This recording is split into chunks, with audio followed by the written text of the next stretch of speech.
भक्ती ज्यावेळेस अन्नामध्ये प्रवेश करते ते अन्न राहत नाही, तो महाप्रसाद होतो। भक्ती ज्यावेळेस पाण्यामध्ये जाते ते पाणी राहत नाही, ते तीर्थ होतं। भक्ती ज्यावेळेस भुकेमध्ये प्रवेश करते दादा, ती भूक राहत नाही, तो उपवास होतो।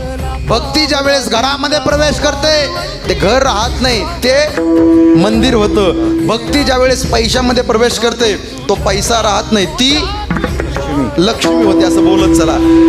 भक्ती ज्यावेळेस गळ्यामध्ये प्रवेश करते तो गळा राहत नाही, तो तुळशी हार गळा होतो।